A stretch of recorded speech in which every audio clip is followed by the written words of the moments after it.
नमस्कार. मी भाऊ तोरसेकर. तुम्ही बघत आहात प्रतिपक्ष. मित्रांनो, राजकारणातल्या ज्या घडामोडी चालू असतात त्याचं वेळच्या वेळी जमेल तितकं विश्लेषण मी करत असतो. आणि आत्ता माझ्या डोक्यामध्ये महाराष्ट्रातल्या होऊ घातलेल्या महापालिका निवडणुका आणि रविवारी ज्याचे निकाल आले त्या नगरपालिका नगर परिषदांचे निवडणुका, राजकारण हे इतकं घोळतंय, पण त्यामध्येच एक मोठी घटना घडलेली आहे. ती घटना म्हणजे प्रियांका गांधी. खरं तर याआधीच त्यावर विषय करायला पाहिजे होता, पण माझं लक्ष इतकं या राजकारणात आहे की देशाच्या इतर भागात चाललेल्या घटनांकडे थोडंफार दुर्लक्ष होतं आणि म्हणून तो विषय मागे पडला. पण तो टाळून चालणार नाही. याचं कारण असं की ज्यावेळेला हे चालू होतं त्यावेळेलाच आणखीन एक गोष्ट घडलेली आहे.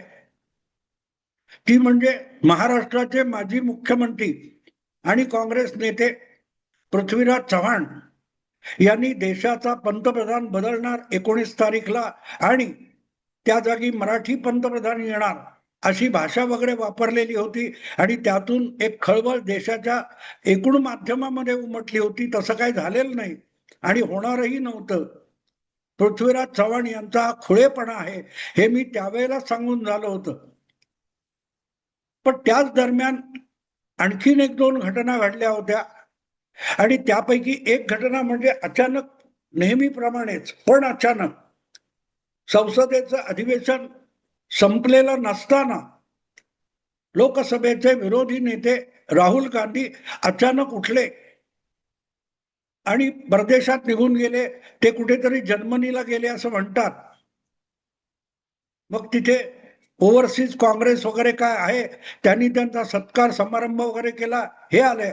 पण त्या दरम्यान देशाचे पंतप्रधान नरेंद्र मोदी सुद्धा जॉर्डन, इथिओपिया अशा विदेशच्या परदेशात भेटी देऊन आले आणि अधिवेशन संपल्यानंतर लोकसभेचे सभापती ओम बिर्ला यांनी एक चहापानाचा कार्यक्रम आयोजित केला.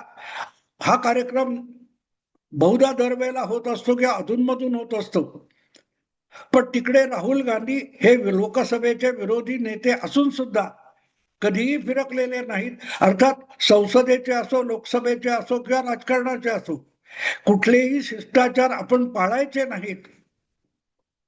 आपण असले शिष्टाचार, नियम याच्या पलीकडचे आहोत हे भासवण्याचा प्रयास राहुल गांधी नित्य नेमाने करत असतात.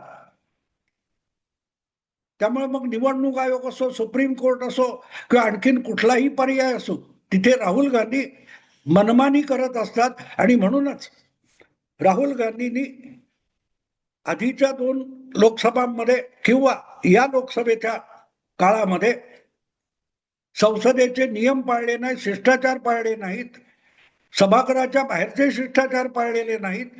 हे जगजाहीर आहे. लाल किल्ल्यावरच्या सभेला स्वातंत्र्य दिनी ते हजर राहिले नाहीत. उपराष्ट्रपतीच्या शपथविधीला, मुख्य न्यायाधीशांच्या, सरन्यायाधीशांच्या शपथविधीला गैरहजर. आपण स्पेशल आहोत आणि जिथे आपण स्पेशल नाही, सगळेच्या सगळे कॅमेरे आपल्यावर रोखलेले नाहीत, अशा ठिकाणी जाण्याविषयी राहुल गांधी यांना कमालीची लाज वाटते का संकोच वाटतो माहिती नाही. पण असो, ते राहुल गांधी गायब झालेले असताना आणि राहुल गांधींच्या नेतृत्वाखाली काँग्रेस आल्यापासून सातत्याने मोदी सरकार बरोबर जो संघर्ष सुरू झालेला आहे त्यामध्ये एक वेगळा पदर निघालेला आहे की पहिल्यांदाच या लोकसभेमध्ये राहुल गांधींची भगिनी प्रियंका वाड्रा या वायनाडहून पोटनिवडणुकीत निवडून आल्यात आणि त्यामुळे या लोकसभेच्या सदस्य आहेत.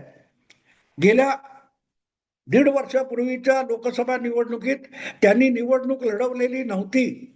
अशी अपेक्षा होती की आई रायबरेलीतून लढणार नसेल तर प्रियंका वाड्रा रायबरेलीतून लढतील आणि राहुल गांधी आधीप्रमाणेच वायनाडमधून निवडून येतील. पण राहुल गांधींनी रायबरेलीत लढायचं ठरवलं आणि वायनाड पण लढली आणि वायनाड रिकामं केल्यानंतर ती जागा आपल्या कुटुंबाकडे राहावी म्हणून आपल्या भगिनीला तिथून पोटनिवडणुकीत उभे केलं. पण गेल्या अनेक वर्षापासून काँग्रेसमधूनच एक मागणी पुढे येते की राहुल गांधीला पक्ष चालवणं जमत नाहीये, नेतृत्व करणं जमत नाहीये, राजकारण जमत नाही, लागोपाठच्या निवडणुका राहुल गांधींच्या नेतृत्वाखाली काँग्रेसला हराव्या लागतायत. त्यामुळे नेतृत्वाचा फेरविचार झाला पाहिजे.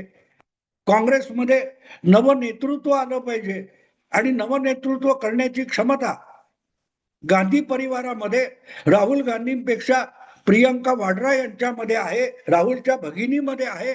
हा एक विषय गेली 10 वर्ष अधूनमधून पुढे येत असतो.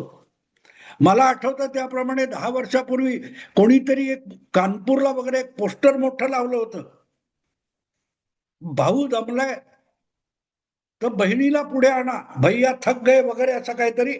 आणि तो पोस्टर ताबडतोबीने काँग्रेसच्या नेत्यांना काढून टाकावा लागला होता. पण राहुल गांधी यांच्याविषयी नाराज असलेला काँग्रेसमधला मोठा वर्ग हा पर्याय शोधतोय. पण पर्याय शोधताना काँग्रेस ही जर गांधी परिवाराची, नेहरू गांधी परिवाराची खाजगी मालमत्ता असेल तर तिथे पर्याय सुद्धा गांधी परिवारातून यावा लागतो. आणि त्या दृष्टीने विचार केला तर प्रियंका वाड्रा या राहुल गांधींच्या रक्ताच्या आणि सख्या भगिनी असल्यामुळे त्या काँग्रेसचं नेतृत्व करू शकतात असा वाटणारा मोठा वर्ग काँग्रेसमध्ये आहे. आणि राहुलला कंटाळलेले लोक हळूहळू करत प्रियंका वाड्राच्या बाजूने एकजूट होताना दिसत आहेत. आणि म्हणूनच असेल कदाचित मातेने या मुलीला राजकारणात पुढे येऊ दिलं नाही, निवडणुकीपासून दूर ठेवलं होतं. पण वायनाडच्या निमित्ताने प्रियंका वाड्रा यांच्यासाठी संसदेत पोहोचण्याचा मार्ग खुला झाला, जेणेकरून लोकसभेमध्ये आणि संसदीय राजकारणामध्ये भावापेक्षा आपण उजव्या आहोत हे दाखवण्याची पहिली संधी प्रियंका वाड्रा यांना मिळाली.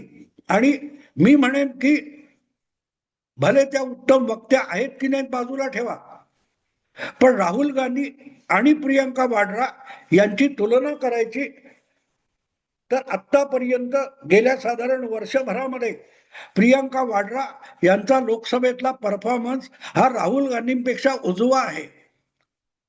संसदेच्या कामकाजात आणि एकूण राजकारणामध्ये जितकी प्रियंका वाड्रा यांच्या वक्तव्याची दखल घेतली जाते त्याच्या नेमकी उलटी गोष्ट राहुल गांधींची आहे. राहुल गांधी जे जे लोकसभेमध्ये बोलतात किंवा वागतात त्याची खिल्ली उडवली जाते आणि त्याच्या उलट्या बाजूला प्रियंका वाड्रा जेव्हा बोलतात तेव्हा त्याची गंभीर दखल घेतली जाते. अगदी नितीन गडकरी यांच्यासारख्या मंत्र्याने सभागृहातच त्यांना सांगितलं, तुम्ही जे म्हणताय त्याप्रमाणे तुमचं काम अडलं असेल तर तुम्ही आत्ता बैठक संपली की माझ्या कार्यालयात या, मी तुमचं काम मार्गी लावून देतो. आणि प्रियंका वाड्रा नितीन गडकरींना भेटायला गेल्या. तेवढ्यावर भागलं नाही. ज्या वेळेला अधिवेशन संपलं, हिवाळी अधिवेशन संपलं, तेव्हा सभापतींनी बोलवलेल्या चहापानाच्या कार्यक्रमाला आपला भाऊ परदेशी गेलेला असताना किंवा लोकसभेतला गटप्रमुख परदेशी गेलेला असताना प्रियंका वाड्रा या थेट सभापतींनी बोलवलेल्या त्या चहापानाच्या कार्यक्रमाला हजर राहिल्या. आणि पंतप्रधान नरेंद्र मोदी आणि संरक्षण मंत्री राजनाथ सिंग यांच्या बरोबर एका सोफावर बसून त्यांनी चहा प्याला, हास्य विनोद केला, गप्पा टप्पा केल्या. आणि त्याचं जे छायाचित्र प्रसिद्ध झालेलं आहे त्यामुळे अनेक लोक काँग्रेसचे प्रामुख्याने राहुल भक्त काँग्रेस पत्रकार वगैरे विचलित झालेले आहेत की प्रियंका वाड्रा ही काँग्रेसला आणि राहुल गांधींना कमजोर करते. अशा तक्रारी मीडियातल्या गांधी प्रेमी, गांधी घराणं प्रेमी, राहुल भक्त लोकांकडून सुरू झालेले आहेत. आणि त्यामुळे मनात अशी एक शंका येते की प्रियंका वाड्रा यांच्या डोक्यात काय चाललंय. आजपर्यंत थेट कोण बोलत नाहीये, पण ज्या प्रकारचं काँग्रेसमध्ये वातावरण आहे, 4 वर्षापूर्वी 5 वर्षापूर्वी हेच वातावरण शिवसेनेमध्ये होतं. आणि एक दिवस 20 जून 2022ला त्याचा भडका उडाला, स्फोट झाला आणि एकनाथ शिंदे 20-22 आमदार घेऊन सुरतला निघून गेले, गुवाहाटी गोवा मार्गे मुंबईत आले, तेव्हा त्यांच्याकडे 40 आमदार होते आणि त्यानंतर उद्धव ठाकरे यांच्या हातून शिवसेनेचं नेतृत्व निसटलं. प्रियंका वाड्रा या काँग्रेस पक्षामध्ये एकनाथ शिंदे व्हायला निघाल्यात का, अशी माझ्या मनात शंका त्यामुळे येते. एकनाथ शिंदे यांच्याशी हे सगळे आमदार एकनिष्ठ होते, निष्ठावान होते, शिंदे भक्त होते असं वगैरे म्हणता येत नाही. पण त्यांच्या मनामध्ये उद्धव ठाकरे यांच्याविषयी जो राग होता, त्या रागातून या 40 आमदारांना एकनाथ शिंदेकडे जावं लागलं, त्यांच्या मागे एकजूट होऊन उभं राहावं लागलं. कारण या सगळ्यांना उद्धव ठाकरे यांच्या नेतृत्वापासून मुक्ती हवी होती. शिवसेना उद्धव ठाकरेंच्या कब्जातून मुक्त करायची होती. असे सगळे आमदार एकनाथ शिंदे यांच्या मागे उभे राहिले. कारण त्यापैकी नेतृत्व करण्याची क्षमता असलेला एक खंबीर नेता या नाराज लोकांना हवा होता. तो एकनाथ शिंदे यांच्या रूपाने मिळाला आणि तो मिळाल्यानंतर त्याला अर्थातच भाजपकडून साथ मिळाली आणि सुरत गुवाहाटी या मार्गाने गोव्यात जाऊन पुढे मुंबईत आलेले एकनाथ शिंदे मुख्यमंत्री झाले. उद्धव ठाकरे यांच्या हातून पक्षाचं नाव, पक्षाचं चिन्ह वगैरे गेलं. पण त्यापेक्षाही मोठी गोष्ट, आता काल परवाचे नगरपालिकांचे निकाल बघितले तर निवडणूक आयोग, सुप्रीम कोर्ट इथून जी शिवसेना एकनाथ शिंदेच्या हाती आली त्यावर एक प्रकारे महाराष्ट्राच्या कानाकोपऱ्यात शिंदे यांच्या यशाने शिक्कामोर्तब केले की बाळासाहेब ठाकरे यांनी स्थापन केलेल्या शिवसेनेचा खरा वारसा, बाळासाहेब ठाकरे यांचा वारसा म्हणायचा तर तो राजकीय असतो. एखाद्या राजकीय नेत्याचा वारसा हा राजकारणातला असतो, रक्तातला नसतो. शरद पवारांना यशवंतरावांचे मानसपुत्र म्हटलं गेलं. मग त्याच भाषेमध्ये एकनाथ शिंदेना बाळासाहेबांचा मानसपुत्र म्हणता येईल इतक्या त्यांच्या भूमिका एकनाथ शिंदे लावून धरतात, त्यासाठी झुंजायला तयार असतात, ज्याच्यापासून उद्धव ठाकरेंनी पळ काढला. पण हे सगळं व्यक्तिगत आहे. त्या पलीकडचा भाग असा की उद्धव ठाकरे यांच्या वागणुकीला, आचरणाला, तुसडेपणाला कंटाळलेला वर्ग जसा एकनाथ शिंदे यांच्या मागे उभा राहिला आणि त्यातून शिवसेनेमध्ये एक मोठं बंड उभं राहिलं, तशाच काही घडामोडी काँग्रेस पक्षामध्ये घडतायत का? इथे फरक एकच आहे की काँग्रेस पक्षामध्ये एकनाथ शिंदे इतकं धाडस करू शकणारा कोणी नेता आज उरलेला नाही. त्यामुळे राहुल गांधींच्या पोरकट गोष्टींसमोर सुद्धा प्रत्येकाला मान तुकवावी लागते. तेव्हा राहुल गांधींच्या या पोरकटपणाला आव्हान देऊन त्यांच्यापासून काँग्रेस मुक्त करायची असेल तर कोणीतरी गांधी परिवारातला नेता म्हणून पुढे आला पाहिजे. आणि त्या दृष्टीने काँग्रेसमध्ये काही लोकांनी प्रियंका वाड्रा यांना पुढे केलंय का? कारण जे जे आरोप आजपर्यंत इतर सगळ्या काँग्रेस नेत्यांवर झाले, ज्या 23 नेत्यांनी 24 तास काँग्रेसला अध्यक्ष असला पाहिजे असं आग्रह धरणारं 23 नेत्यांनी पत्र लिहिलं होतं, त्यांच्यावर उलटे आरोप करून राहुल गांधींनी त्यांना काँग्रेसमधून हाकून लावलं, जवळजवळ बाहेर काढले त्यांना. तेच होऊ शकतं म्हणून काँग्रेसच्या कोणा नेत्याची हिंमत नाही. पण काय तोच आरोप सोनिया गांधींच्या विरुद्ध कारस्थान, राहुल गांधींच्या विरुद्ध कारस्थान असा आरोप प्रियंका वाड्रा यांच्यावर होऊ शकतो का? प्रियंका ही राहुल गांधींची भगिनी आहे, सोनिया गांधींची कन्या आहे. त्यामुळे त्यांच्यावर हा आरोप होऊ शकत नसेल तर त्यांच्या नेतृत्वाखाली बंडाची तयारी होऊ शकते आणि सुरळीत होऊ शकते. या दृष्टीने काही हालचाली चालू आहेत का? कारण नितीन गडकरींना जाऊन भेटणं, त्यांच्याकडून आपली कामं करून घेणं, मोदी आणि राजनाथ सिंग यांच्या बरोबर बसून हास्य विनोद करत चहापान करणं, गप्पा टप्पा करणं हे राहुल गांधींच्या एकूण काँग्रेसी राजकारणाला उभा छेद देणारं कृत्य आहे. आणि ते जर प्रियंका वाड्रा यांनी केलेलं असेल तर एक तर राहुल गांधींनी प्रियंकाच्या विरुद्ध कारवाईची तलवार उपसली पाहिजे, किंवा मग हतबलता दाखवून प्रियंका वाड्रा जे काय वागतायत त्याला मोकळीक दिली पाहिजे, त्याबद्दल तक्रार करता कामा नये.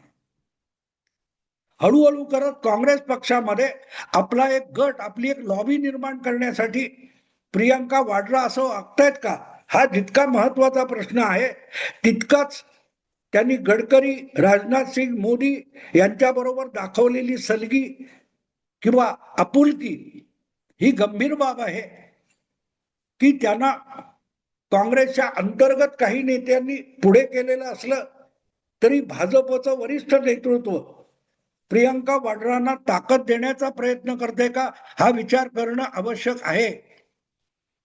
आणि म्हणून माझ्या मनात ही शंका आहे की प्रियंका वाड्रा या काँग्रेसमध्ये एकनाथी भागवत गाण्याच्या विचारात आहेत का.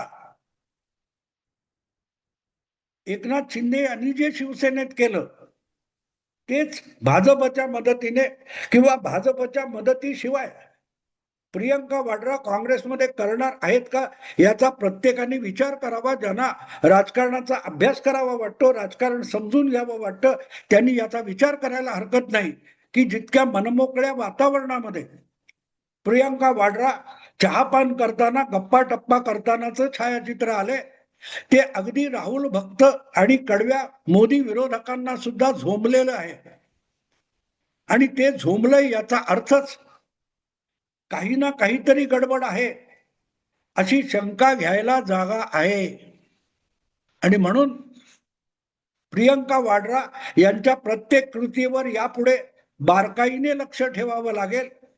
यातून काँग्रेसमध्ये काही मोठ्या घडामोडी घडतायत का, आणि घडत असतील तर त्याला भाजपकडून काही प्रोत्साहन दिलं जातंय का, आगीत तेल ओतलं जातंय का, याकडेही बारकाईने बघावं लागेल.